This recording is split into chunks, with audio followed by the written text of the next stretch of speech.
Today, in support of the Black Lives Matter movement and the current situation in the country today and the hashtag Blackout Tuesday on social media, I wanted to raise awareness for more Black voices and hashtag amplify Black voices myself. And my tools are somewhat limited. I know this is not something I can understand as a woman who is white, but I do want to use my platform to lift up the voices of others, including some of the authors who I've already had on, whose voices I think deserve to be heard again around now. So I'm re-releasing my episode with Glory Edim, who's the founder of Well-Read Black Girl, which is a Brooklyn-based book club and online community that celebrates the uniqueness of Black literature and sisterhood.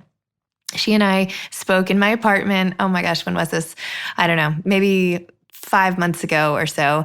And we just had the best time because she established this whole book community and I'm trying to establish this whole book community. And I really look up to her as a mentor for how she's expanded and created enthusiasm for books and all the rest. And while of course we have so many differences, there's so many similarities in our love of literature. And I just thought I would highlight our conversation and amplify her voice in the current times that we're in. And I really hope you appreciate it and enjoy it. And yeah, that's it. I hope it helps. I'm trying to do whatever I can to really help this movement. And anyway, enjoy the episode.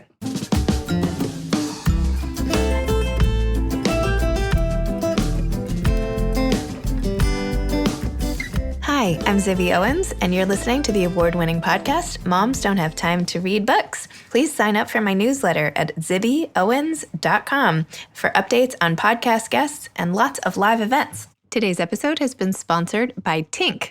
Lauren Passell and her innovative PR company, Tink, are book-obsessed and podcast-obsessed. Tink specializes in getting authors on podcast tours.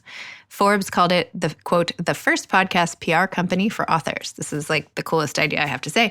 Podcasting is a new wild world, and pitching to podcasters like me, I guess, is an art.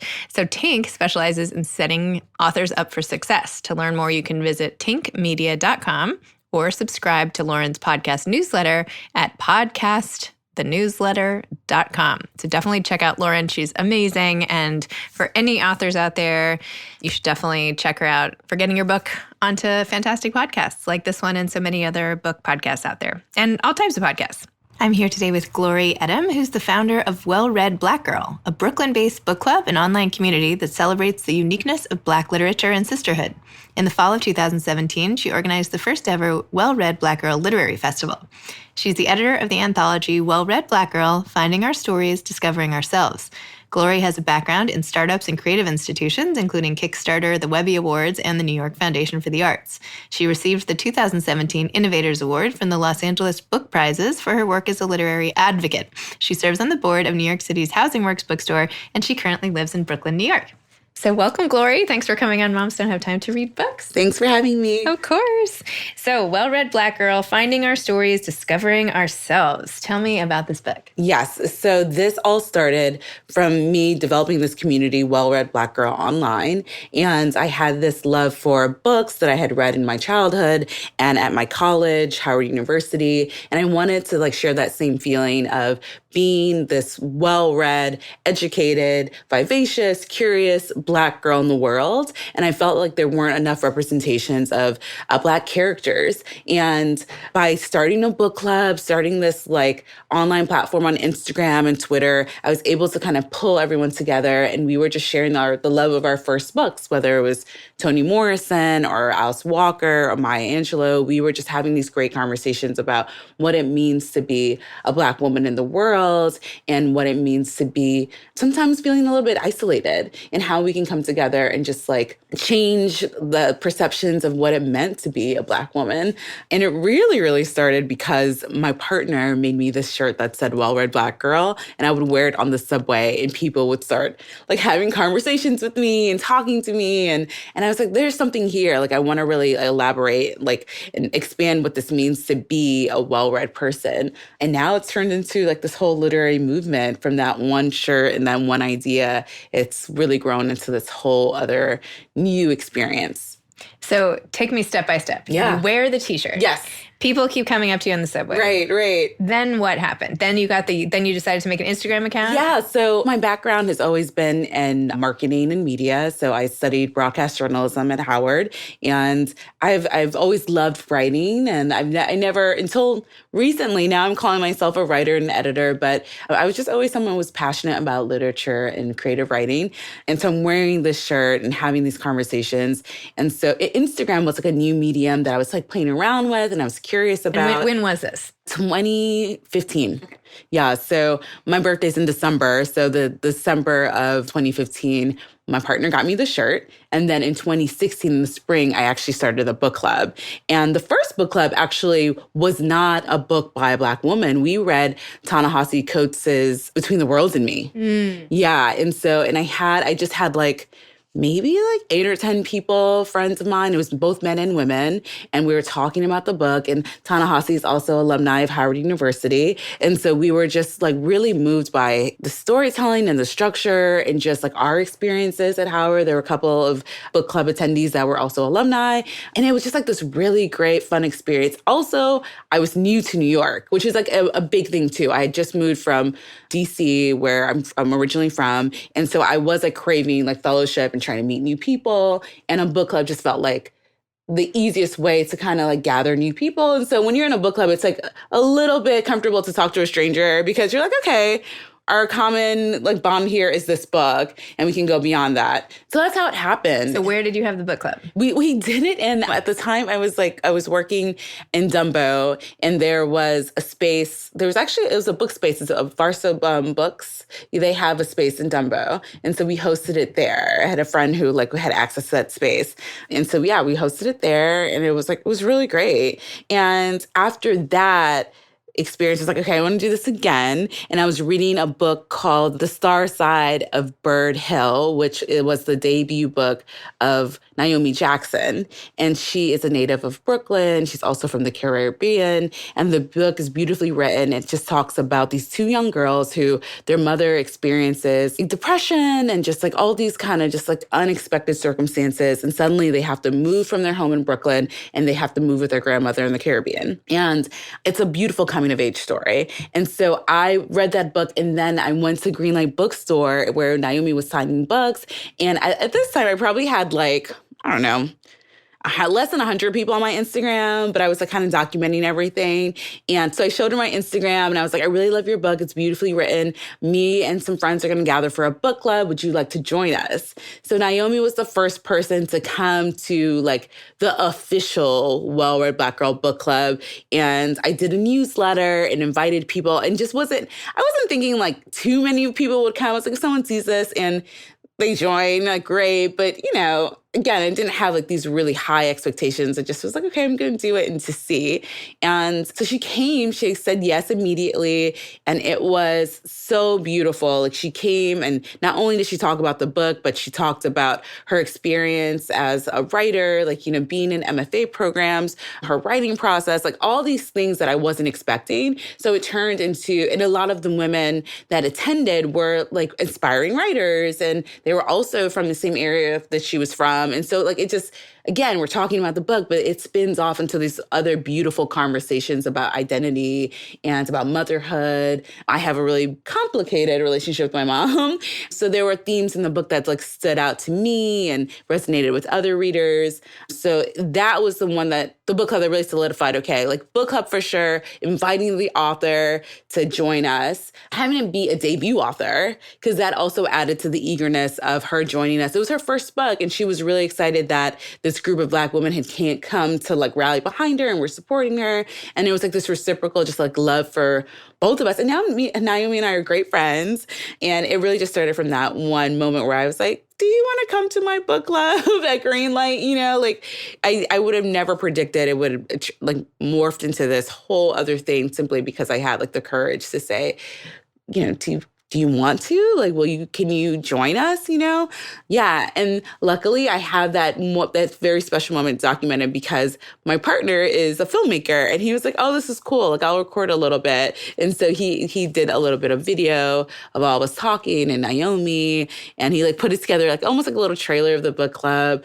So we were kind of playing with it as just like a creative kind of like side project that we were doing together since he made the shirt for me and, like my love for books and like Well-Read Black Girl is a little bit of a nickname for what he calls me because I'm always like reading, especially like before like we go to sleep. I'm like, don't talk to me. Like I'm just like trying to read a little bit before bed. But yeah, that's how it started from, that one question. Wow. And now you have an agreement, right, with the ABA that you do. Yes. You have these pop-ups everywhere? Yeah. So at one point I was like, this is growing beyond me. And I want to make sure that indie bookstores are represented. I want to make sure that this was something, because I love independent bookstores. I'm from DC, so Politics and Prose is one of my favorite bookstores in DC. And now in New York, I tend to go to Greenlight a lot, as well as Word, and Books Are Magic. Mm-hmm. So I love independent bookstores. That's how I buy my books.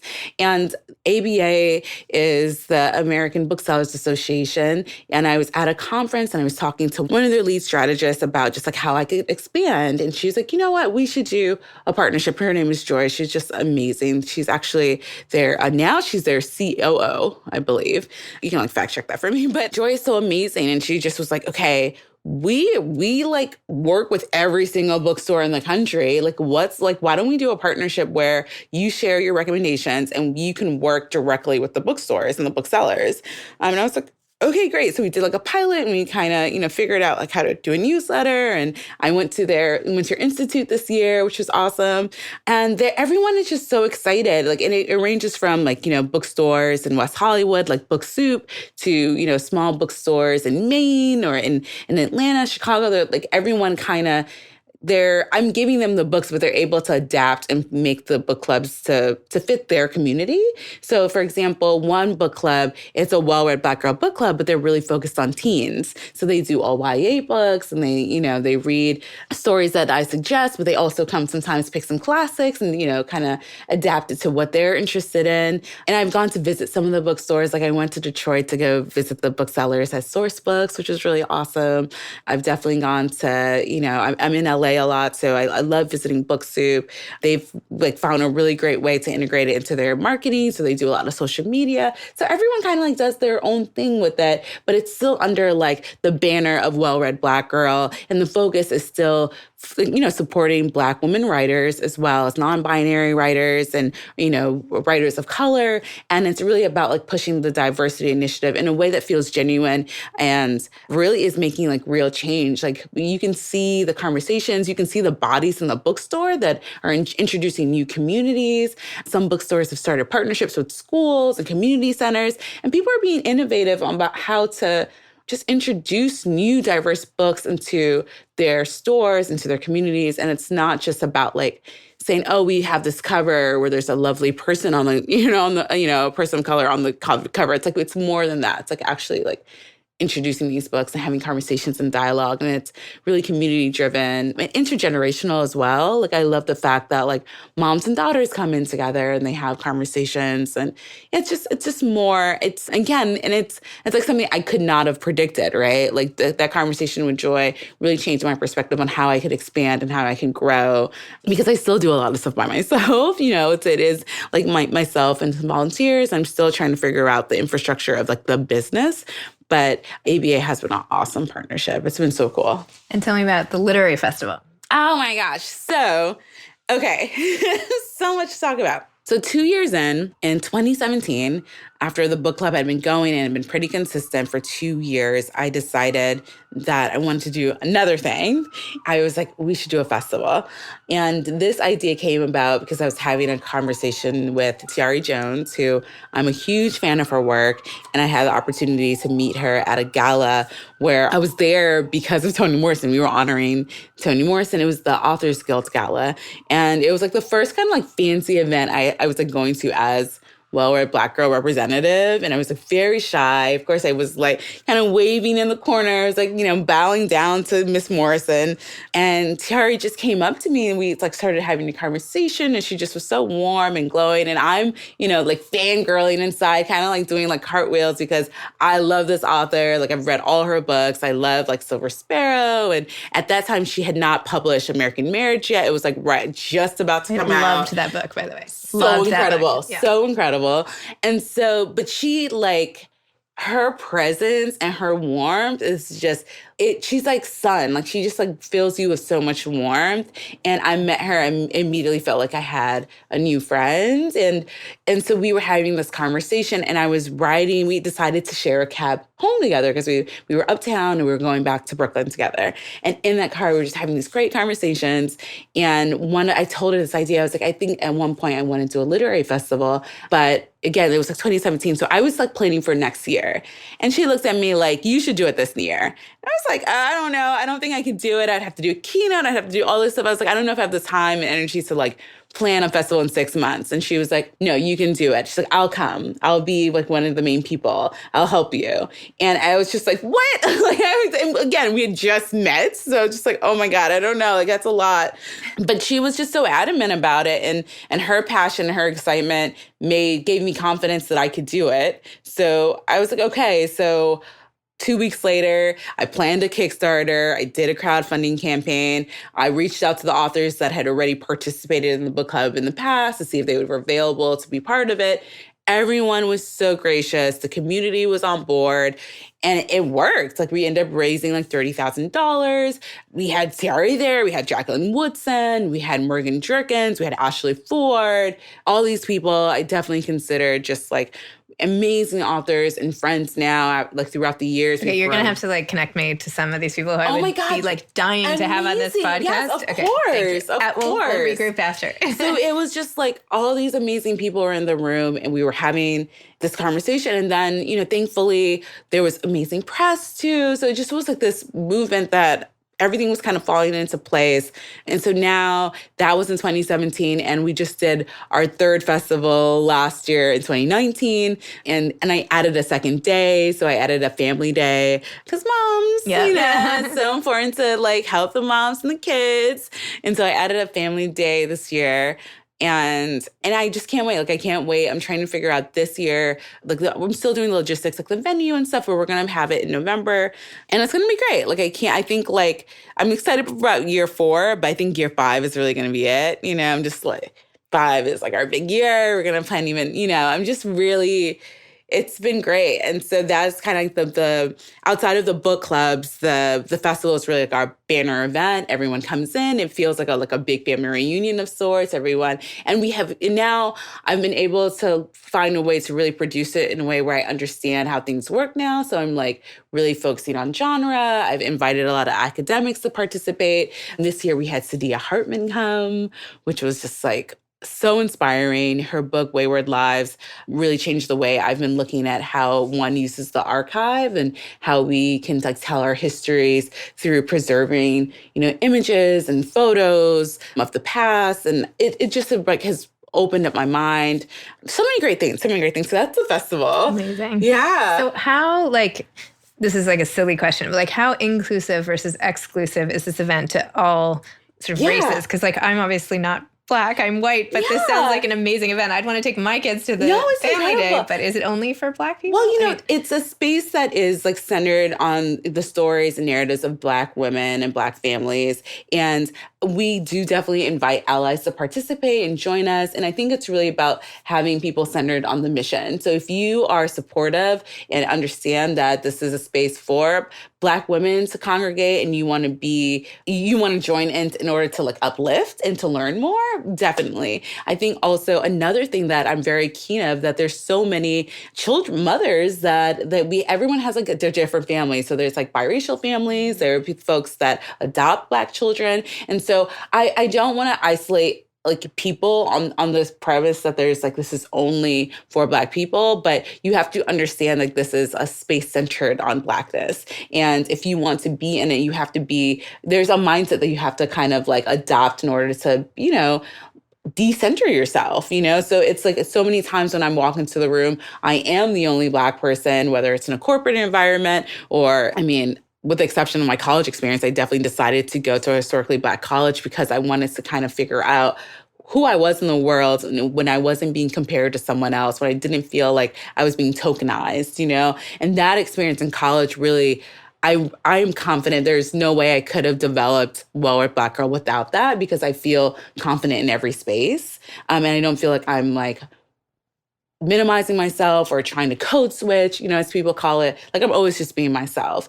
And so, yeah, like, I think that when it comes to people entering, it's just like, if you understand and if you really want to learn and kind of just like sit back, it's like not about like always asking the question and always being at front and center. It's like, okay, let me see what this is. And I really appreciate it. And even when it makes me feel a little bit uncomfortable, that's okay. But I'm here to learn. And I think if you come in with that attitude, you are more than welcome. But if someone comes in and they suddenly like, I think we should be reading this instead, I'm like, this isn't the book club for you. If you think if there's a lot of objections, or if there's a lot of kind of like, sometimes you walk into a room, people really want to create tension or friction just because, or just to be controversial. I feel like those people are everywhere. It doesn't matter what you call your book club. It's true. It's true. There's like people that don't really want to like engage and learn. They just want to just like be argumentative, and like it's like all of Twitter. It's Twitter. It literally is Twitter. Like, I cannot have Twitter inside the book club, And Twitter is a valuable tool, and I think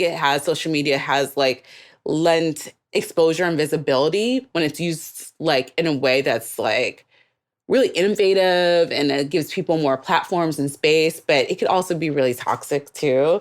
So, there's been moments where I've been on Twitter where people have said something that I disagree with, and I'm like, should we talk on the phone? because I'm just like, there's like, sometimes there's not enough context or nuance on Twitter, and things can, even on email, things can get really like confusing very quickly. I just had a moment where someone was emailing me and I was like, oh, I think she thinks I'm upset, and I really am not upset about something. So it's like, we should get on the phone, or we should get in person. And I think that was another reason why I was very adamant about always having the book club in person, not only doing things online, because I love in-person contact. I love like communicating in person with people. I love the festival because there's an energy and there's just a feeling you get when you're in person and you're connecting with someone like one-on-one, Like, you can't emulate that on Twitter. And you can't do that on Facebook. You can't do that on, what's the other one? Instagram.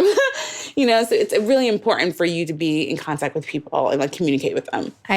You're like preaching to the choir here. I feel like so much of what you're saying, I feel like I could say and just have it be slightly different. Yeah. I feel like there's nothing that replaces being in person and looking up and talking. Right. I mean, like, how fun is this? Like, I get to, hear your perspective, and we both love books so much. Yes. And, when I asked if I could come, it was more like, I love really hearing all people's stories. Like, right. I like books of all different, like, when I evaluate books, at least, sometimes I don't know what race the person is who's writing the book. Like, if it's a good story, like, that's the story I want to read. And it's so amazing because I love the conversations that were, as a Black writer, there's so many things that are just focused on race that it can take away from craft, know? Yeah. And that is super problematic because the writing, every book that I select, I'm like looking at sentence structure, I'm looking at exposition, I'm looking at the quality of the book, And what I'm saying is this is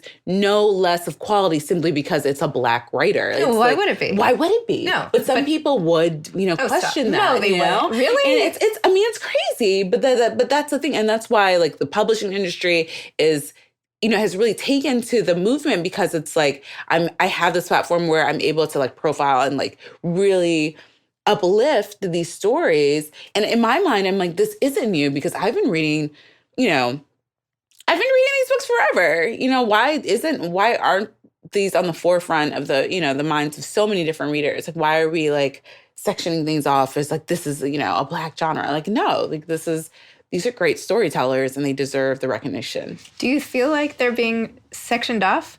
Like at in times. Bookstores and stuff? Like, at times. I think things are changing, but yeah, definitely. Like they're definitely like with Terry. Like Terry, I've been reading her since the 90s, you know? And like Oprah's book club that was just picked 2 years ago, and now there's like such a big boom. She's been writing for a very, very long time, and she's been an incredible writer from the beginning. You know, I'm so glad that Oprah selected her and gave her her proper like accolades, but now she's in the quote unquote mainstream.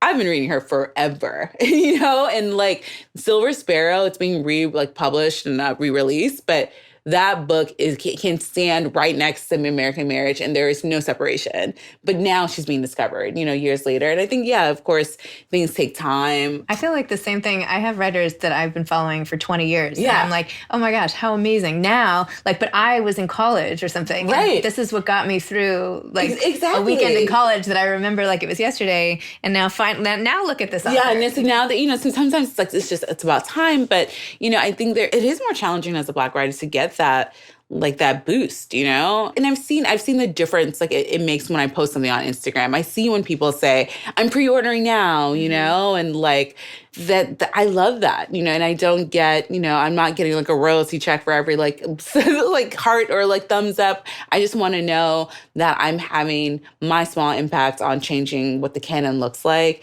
and making sure like if there is any kind of ROI that's happening in this, it means that people are buying their books and they have the ability to be on bestseller lists, and they can like, you know, continue to have a body of work where it's not just like one great debut novel. It is a body of work. There's series of books. I can be a lifelong follower of their work. Like right now, I'm really excited about Britt Bennett's next book. I believe it's called Vanishing.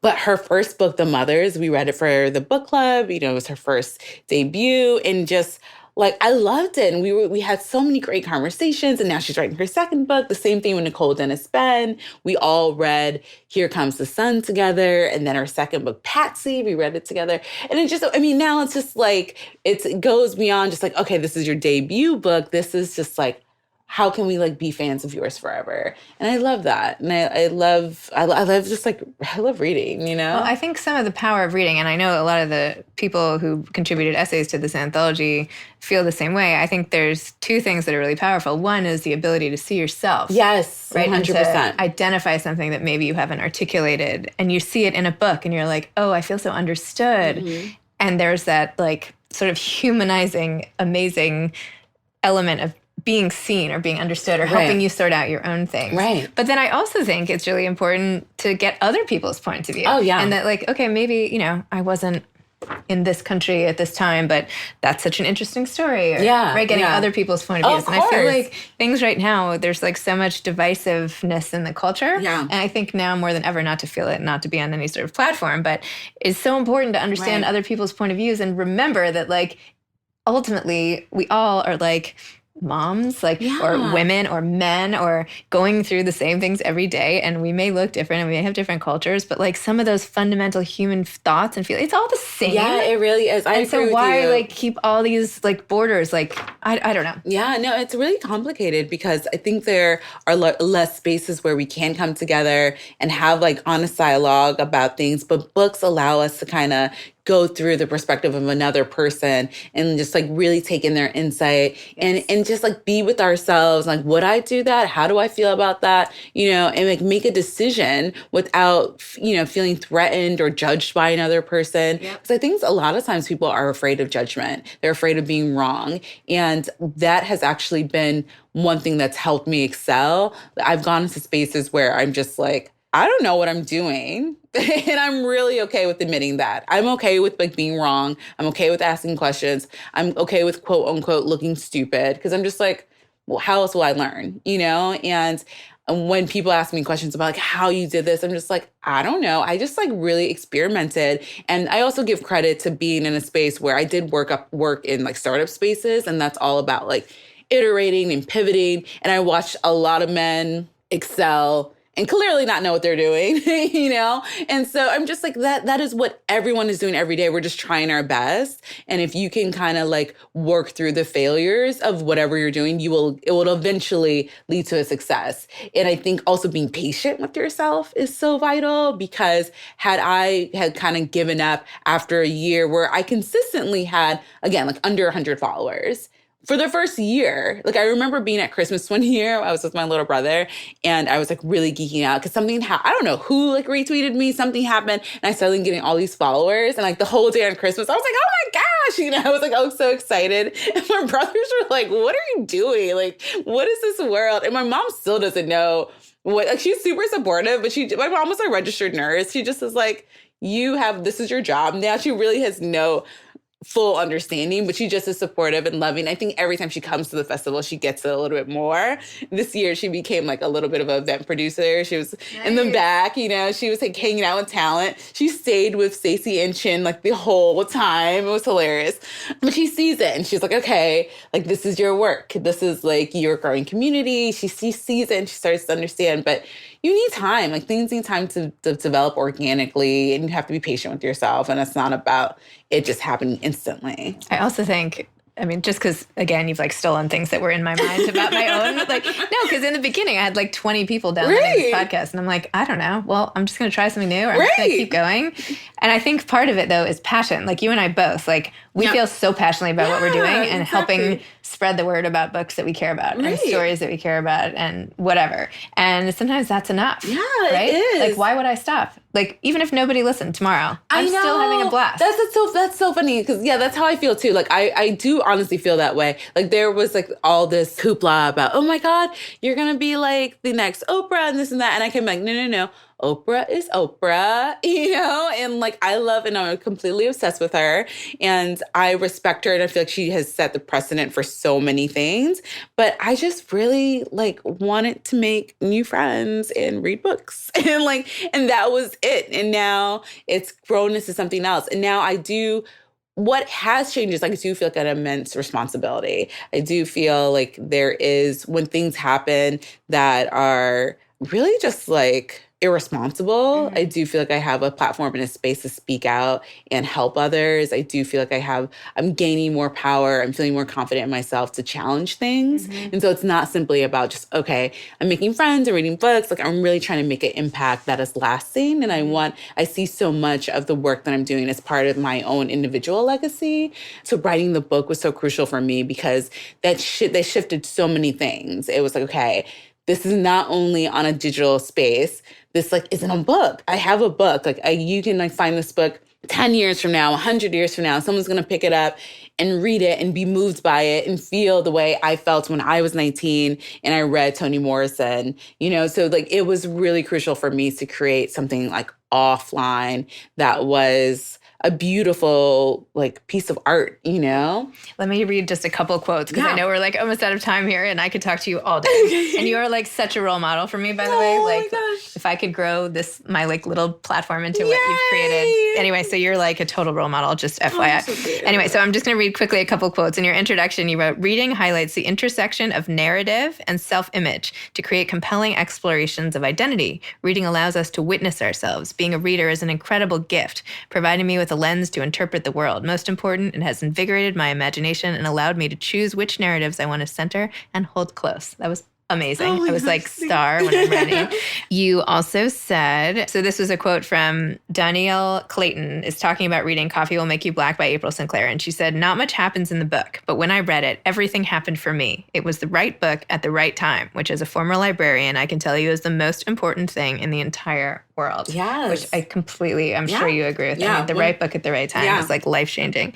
One more quote. Carla Bruce Eddings talks about being shy. She says she preferred to, quote, observe, to twirl around in the fascinating constellation of my own mind, where I could entertain myself by creating stories about the people around me, which is like a beautiful way to take being shy. And then one last quote from Jacqueline Woodson. She said, I knew as soon as I started that writing was the thing that brought me the greatest joy. So just to close, do you think writing is bringing the greatest joy, or is it this connection that writing can bring to the world? Oh, I love it. It's all of it. It's the writing, it's the reading, it's being in close proximity to the readers themselves and building community. I think writing for me right now it's the greatest joy, but also the greatest challenge, right? Because I'm reading all these incredible books all of the time, and I want my writing to be as worthy and as excellent as Jacqueline Woodson, as Sarah Broom, as Veronica Chambers, people that I admire, and I really want I want my work to be like long lasting. So I've just been taking a lot of time to study and to revise and edit and change things. And writing is difficult. Writing a book is really hard. Like it's one thing to edit this and curate, which I feel like I'm learning and I've mastered that to a certain degree. But writing a book like alone is a whole other experience. So it's been taking me to another part of my mind and just expanding what I can do as a creative artist. And I'm like up to the challenge, but I know it's going to take me a long time. And that's okay. But it's going to be, I'm going to be a new mom soon. So I'm excited to be like, I can like share this with my son. And again, it's another part of like my legacy that it'll be there when I'm gone. And hopefully Well-Read Black Girl will still be there when I'm gone. Like I'm really working hard to create like a cultural institution that serves as like almost like a digital archive of all these amazing new contemporary writers that are coming out, because it's about the past, but it's also looking towards the future and how we can continue to have intergenerational conversations. So it's all those things. Okay, parting advice to aspiring authors. Oh my goodness. Parting advice to inspiring authors. I would say to innovate and take risk with your writing. Really play with form and structure. Don't be afraid to just be yourself on the page, whatever that looks like. Like the books that I'm drawn to always really play with dialogue and are like really forward thinking and with how they want to approach their work. Just be yourself and stand out as much as possible. And some of the writers that we like love and really support today, like Audre Lorde, they weren't necessarily so popular during their time period. So think about that. Like think less about popularity and more about craft and quality. And you want the quality of your work to be outstanding. I love that. Thank you so much. Thank you, Glory, for all of this. This was a lot of fun. Yeah. Thank you. Bye. You've been listening to Moms Don't Have Time to Read Books with Zibby Owens. Please make sure to sign up for my newsletter at zibbyowens.com to get more updates about episodes like these and also lots of live events. Thanks to Lauren Passell and her innovative PR company, Tink, for sponsoring today's episode. Please check them out at tinkmedia.com. You can follow me on Instagram at Moms Don't Have Time to Read Books. Thanks so much to Steve and Ryan at Texture Sound for the sound editing. And thank you to Morning Moon Productions for providing this fantastic intro and outro music. Thanks for listening. You could always email me at zibby@zibbyowens.com.